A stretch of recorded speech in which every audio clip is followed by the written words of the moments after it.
Do you practice the Wiccan tradition? You practice witchcraft? Are you an Ayurvedic witch? No, I'm not. I'm an Ayurvedic practitioner. Why do my clients and people keep on asking me if I practice the green Wiccan tradition or the Wicca tradition? Yes, I do worship the goddess from the Indian pantheon. Let's start with a chant. Bhakta vina aparadha lakshay kshipta shakamadi tarangamate kripamayi tvam sharanam prapanna vrinde namaste charanarvindam. Hello, my beautiful community of listeners. Today we are going to explore the differences and commonalities between the worship, the Shakti worship, the Tantric Shakti worship in the Vedic tradition and the Wiccan tradition or witchcraft, especially where they are imbuing magic during the cycle of seasons or ritu, and how that same is done in Vedic tradition as well. That's the part that we would be exploring. So hang on to your seats because we're gonna go deep. I've heard this from so many of my clients who think all the praying over the herbs. I make custom formulas, especially around the season change, which we call ritu sandhi, on special days, Purnima, full moon, on Ekadashi, and there's certain things I wouldn't see them on certain days of the moon. So they think it's Wicca. So I got very curious. And then I decided to dig in and do some research and find are there really any similarities between Ayurvedic practices and the Wiccan tradition. So when I started looking in the Wiccan thing, one thing that really stood out for me was the Sabbath. The different phases of Earth cycle that result in different seasons, different days. And these 8 Sabbats are very important in the Wiccan tradition and they all have a unique energy. These are festivals that mark the turning points of the year and nature cycles. Some important ones would be, for example, summer solstice or autumn equinox. So each Sabbath has its own energetic theme. For example, during Imbolc, I don't know if I'm saying that right, correct me if I'm not. So, Imbolc is a festival celebrating new beginnings in the coming spring. We also celebrate it in the Vedic culture, in Ayurvedic. So, what they do is they take specific herbs, for example, rosemary or thyme, which interestingly enough, these are herbs that cleanse kapha, which is what Ayurveda says. You're supposed to use herbs that cleanse kapha in spring. And you use it to cleanse and energize your space and you try to align it with the season. You pray to the spring goddess, you try to increase its efficacy. They also follow lunar cycles. The phases of the moon also have their own energy, influencing growth, release, and introspection. For example, the new moon is a time for setting intentions and new beginnings. So they might use herbs associated with fresh starts like basil. Hello, we use holy basil in Ayurveda too. So many similarities. The full moon is a time for culmination and release, and they use cleansing herbs like sage. And we kind of do too. We start our cleansing from a Vedic perspective on the day of Ekadashi all the way to full moon. So Ekadashi is the 11th day of the moon. So 4 days before a new moon or full moon is the 11th day of the moon. So it comes twice in a month, and that is called Ekadashi. Ekadashi, Dwadashi, Trayodashi, Chaturdashi, Purnima, meaning the 5 days, but Ekadashi being the most important. On Ekadashi, we will not eat grains and lentils and kind of do a fast where we can eat root vegetables or fruits, but we completely avoid, we don't eat onion, garlic, no meat, no animal based foods, with the exception of milk. And we basically kind of do grain free fast and lentil because it is said that bad energies, bad, impure, defective, even contaminated energies are in the grains during the time on Ekadashi. Think of it as like Mother Earth has a period, and her period energy happens on the day of Ekadashi, and it enters the grains and it enters, lentils. So that day we avoid, not before, not after. But usually, even after that, we don't eat very, very heavy meals. So that is one cleansing that we do in our tradition. Get back to talking about the season rituals or the Sabbath in the Wicca tradition. There's the autumnal equinox, which is coming up soon, September 21st, 22nd. And that's the second harvest, symbolizing balance and gratitude. My brother was born around that time, auspicious time to be born under. There's a Samhain, which is October 31st, 2025, which is Halloween or Hallows Eve. And it's a festival for honoring ancestors and the thinning of veil between worlds. We'll talk about that in a second.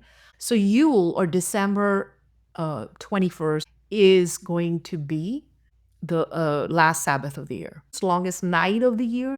Christmas used to be a Wiccan tradition, goddess worship festival, and they changed it to Christmas. And then, of course, in the first and the second day of February is Imbolc, which is the welcoming of spring.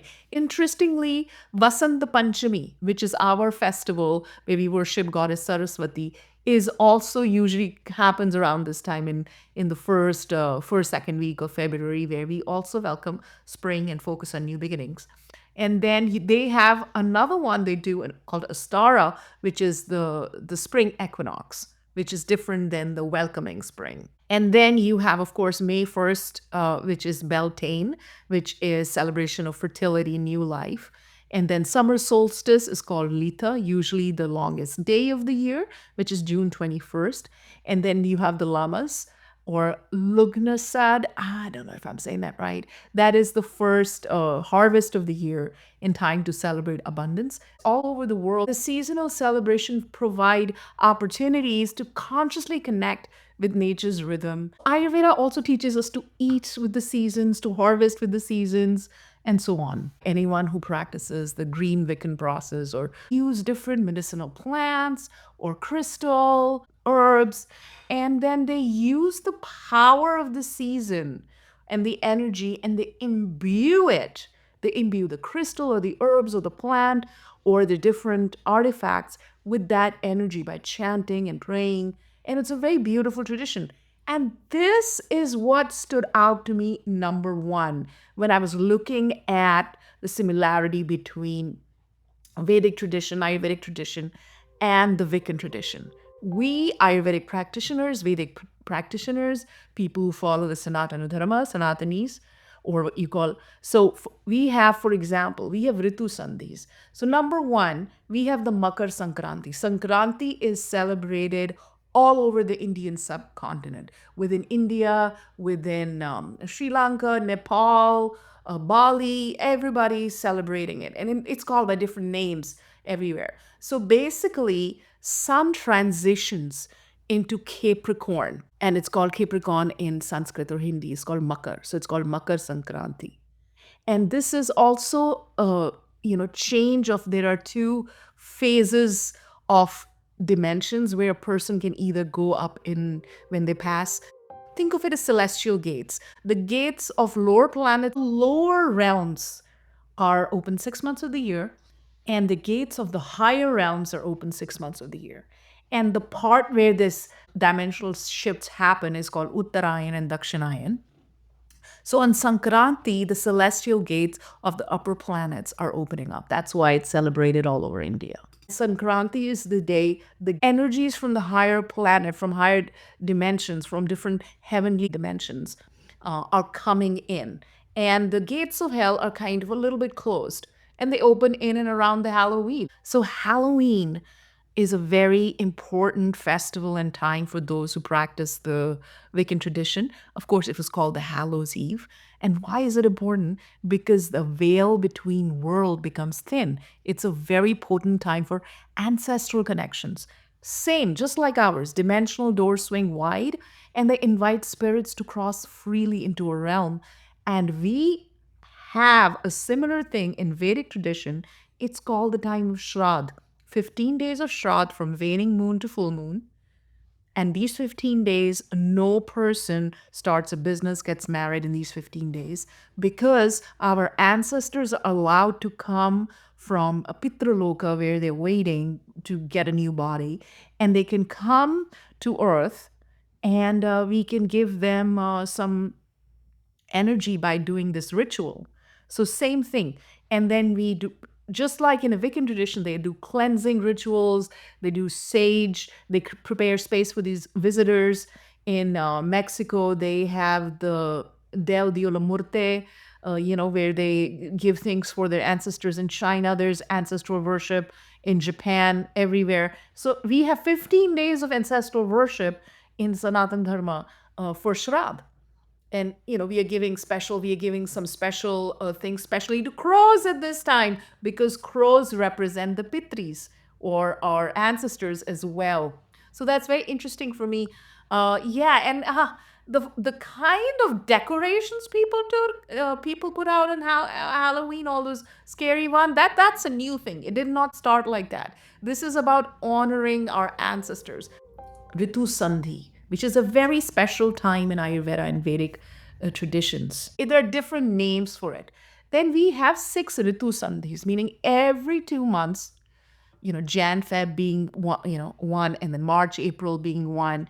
Every 2 months, there is a transition energetically. Then there is the three changes of season. You have the springtime, and then you have the autumn, and then you have the summer. So as the spring is going into the summer, summer is going into autumn, and autumn is going into early winter is going into late winter. We will harvest plants and herbs and so on.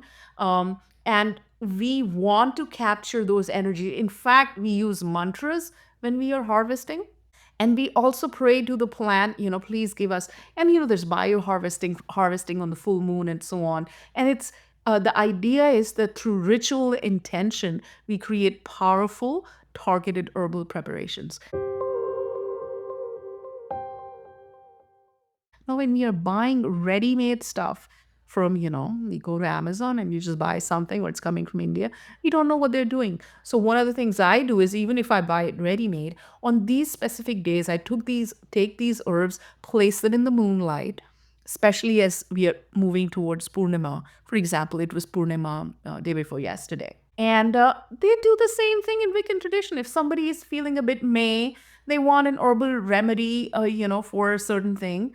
And instead of just making tea, you make the tea, also do a ritual. They light a candle, they do intentions. We just do the Sanskrit version. We do very specific Sanskrit version, and we have something called Chayana mantras, harvest mantras that we use. And for example, certain herbs can only be collected during the night or evening or certain season. And if you try and collect it before that or after that, it loses its efficacy period. And then once it's been collected and you've prayed over it, make the offering to the goddess or whosoever you worship. And then, of course, we have our Dhanvantari mantra. So I think it's very similar. It's very similar. I'm going to leave you with some beautiful mantras. So if you have a Tulsi plant at home, then doing these mantras will increase beautiful, auspicious energies at your home. So before you pluck a Tulsi leaf, in fact, first you go in front of the Tulsi plant, you offer it some water, and then you pray to it. Vrindaye tulasi divyaye priyaye keshvasya cha Krishna bhakti praday devi satyavatte namo namaha. Bhaktya veena aparadha lakshay kshipta shitarangamate kripamai dvam sharanam prapanna vrinde namaste charana. Now you have circambulated. Now you start circambulating the tulasi. And yani kani cha papani brahma hatya dikani cha tani tani pranashyanti pratikshana pade pade.